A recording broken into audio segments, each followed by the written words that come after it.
everyone, it's Brandon and Tyler with Everyday EV, and we are here in what should be sunny California at the Out of Spec EV Media Summit in Pasadena. So everyone says this isn't a Mustang, but we're here to show you guys that it actually is. You ready to pony up? Let's saddle up. Whoa, stallion. I think that's enough pony jokes. Let's get started with the 2021 Ford Mustang Mach-E GT.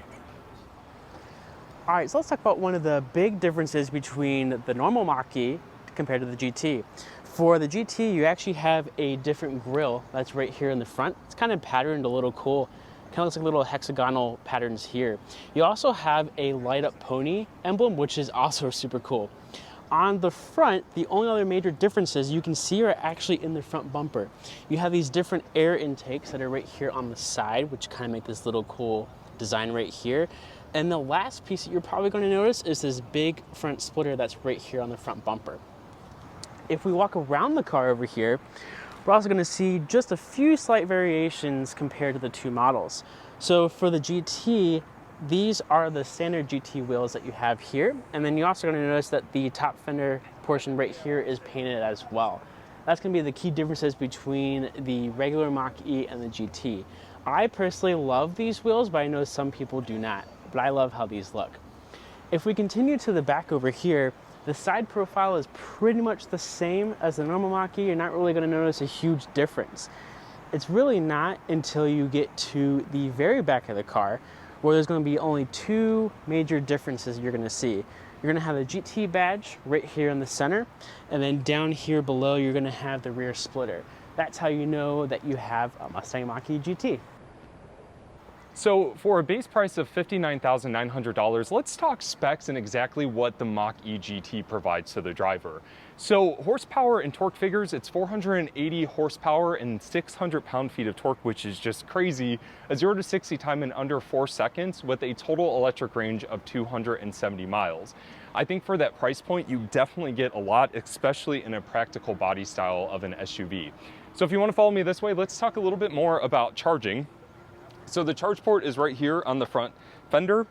What's really cool about the Mustang Mach-E, and this is for every single trim, is that it offers plug and charge technology, where when you go to a charger that offers plug and charge standards, you can simply just plug your car in, it will connect to the charger and it will start charging immediately. Now this car can charge at a green level 6, which is 150 kilowatts. It takes about 30 to 40 minutes to go from 0 to 80%, and that's extremely practical, and I really, really love that.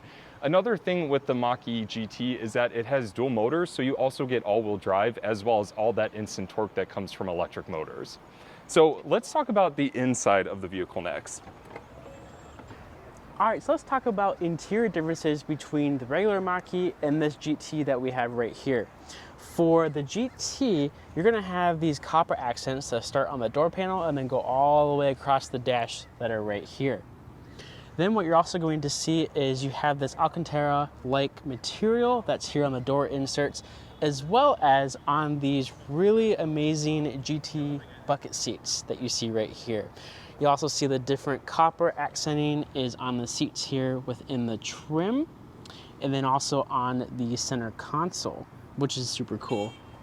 And then lastly, you'll see it here on the door panel on this leatherette portion, and then you also see it here on the Bang & Olufsen emblem that is there as well. So as I'm in here in the GT seats, the bolstering is super nice here with my legs, and then also the bolstering here on the side.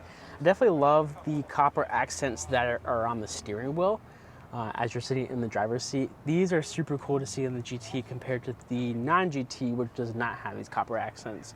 So if we come out of the driver's seat here, we will hop in the back seat to see the exact same stitching and materials here on the door panels. And then you also have that stitching there again, and then also on the back seats as well. You can see the Alcantara-like material with the leather portions as well. And then if I hop in the back seat here, now I'm only 5'4", so I'm really, really short compared to a lot of people, but I do have plenty of headroom, just like another Mach-E that has the glass roof as well. But there's lots of nice materials. These seats are really comfortable to sit on, and we will show you guys what the driving is like later on. So as mentioned, the Mach-E GT is a crossover, so there's a ton of practicality. And one of my personal favorite things when it comes to SUVs, crossovers, and hatchbacks is that you do get a liftgate that offers a ton of storage capacity. You actually get more storage down here, so you can see that you can put your charging station as well as a tire inflation kit, which is very nice. And then you can also fold down the seats, so you get a ton of cargo space. But one of the nice things with a lot of electric vehicles, especially the newer ones, is that since you don't have a combustion engine, you get what they call a frunk, or a front trunk. And the Mach-E GT has a pretty cool one. So let me show you guys how to open it. There's a few ways. I know you can open it with your key fob, but we're gonna open it manually down here. You just pull this twice. We'll shut that. We'll come right up front. And it lifts right up. It has really nice hydraulics. And as you can see, it's a relatively big frunk. And what's also really cool about the Mach-E GT is that the frunk actually acts like a cooler. You can see that you have a drain system right here. So you can actually put ice, you can put drinks if you want to. I know the joke on the internet is a shrimp dinner. I don't know if I would recommend that, but you can definitely put some things in here to stay cool if you are tailgating.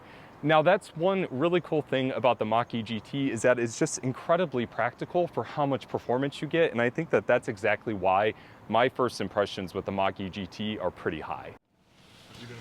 So now we are going to get some driving impressions of the Mach-E GT. Pretty excited to get on the roads in California. It's finally sunny out, so let's get some driving impressions. So now that we are riding in the Mach-E GT non-performance edition, definitely getting a good impression of how it handles here in California. The roads here are a little bit better than what we get in Cleveland. So the suspension is nice and tight, but you can definitely tell that it is very performance oriented, I think. Would you say the same thing? I would say the same thing. I mean, it feels really close to the premium all-wheel drive that we drove a few months ago.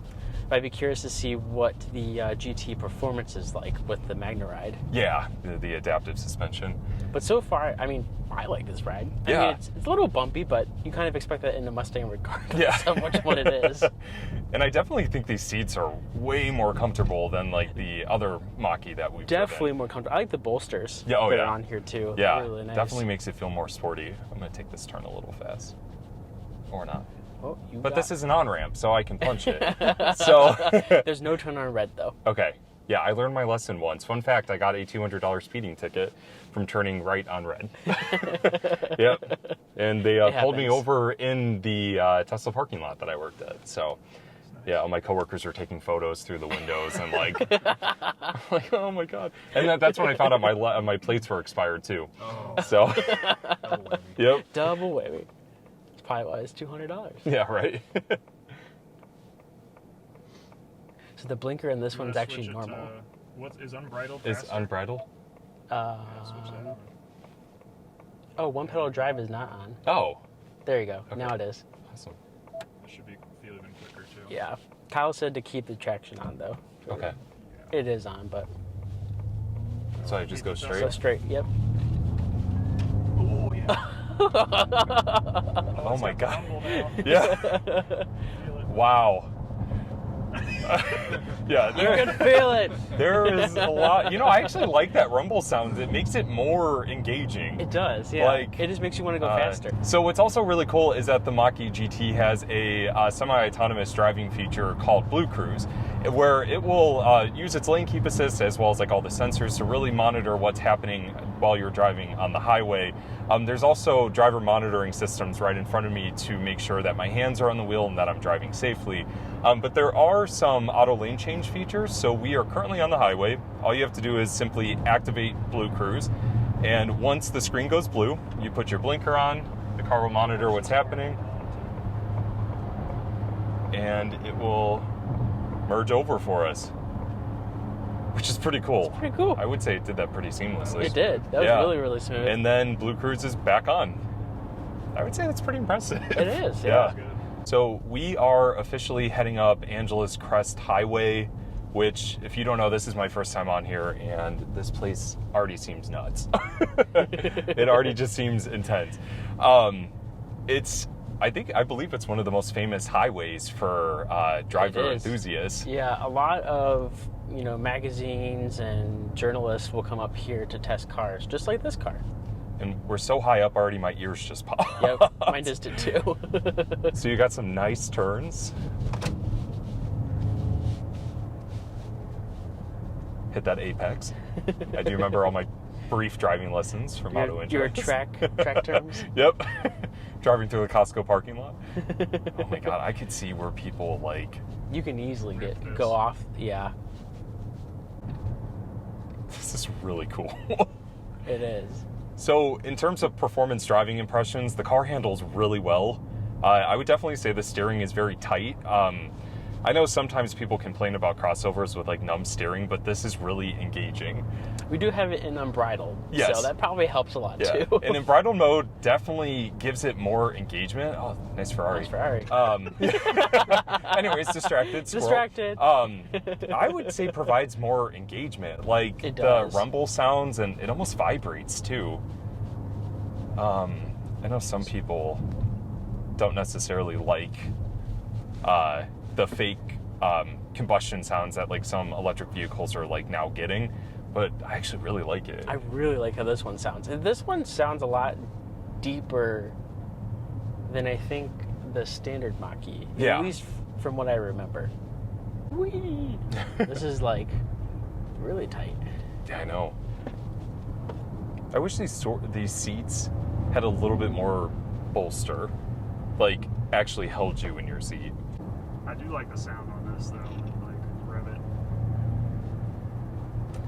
Yeah, it feels like it's... Is it coming from outside too? Like, I don't know actually.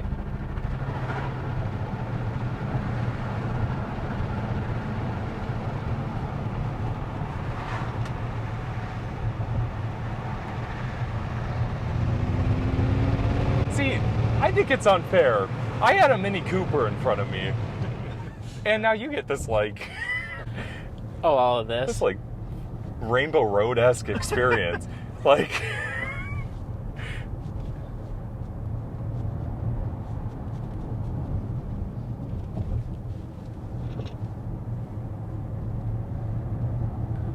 Yeah, the Mini Cooper was like ruining this. Yeah, they really ruined it.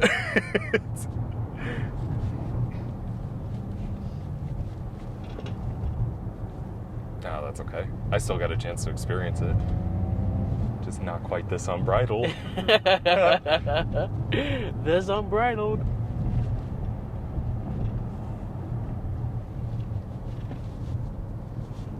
Come on, Dramamine. Oh, is the die kicking in yet? No. Ooh, that's a little bouncy back there. yeah.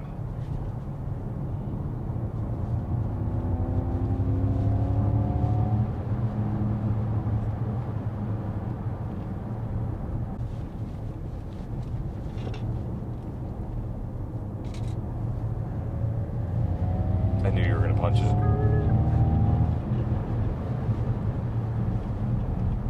Is that all regen there? Or did you hit the brake? That was brakes a little bit too. Yeah, it didn't seem like the regen was catching on enough. So do you have any feedback of how that drive downhill was? That was awesome. Yeah. That was really awesome. I kind of want to see what that would be like with the GT Performance, just because it has the adaptive. Oh, yeah. I mean, we went downhill and like the brakes were really good because I did have to touch the brakes in like the tight corners. Those were really good and grabby. One pedal worked really well. I do notice like on that really sharp turn, like we hit that bump and the car kind of went like this. Yeah, so like it unsettles a little bit. A little floaty in a way. Yeah. Yeah, and I think that's just because it's a higher crossover. Like it's not so much like a lowered performance vehicle. But I mean, maybe that adaptive suspension would make a difference. Yeah.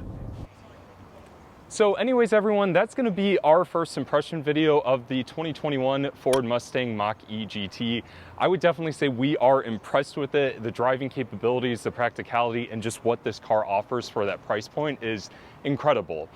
Before we finish this video, I definitely want to give a thanks to Kyle and the team from Out of Specs for having us here in Pasadena to check out all these electric vehicles. Such a great opportunity for us to provide educational content for you guys. And as always, make sure you take care, stay safe, and make every day electrifying. We'll see you in the next one.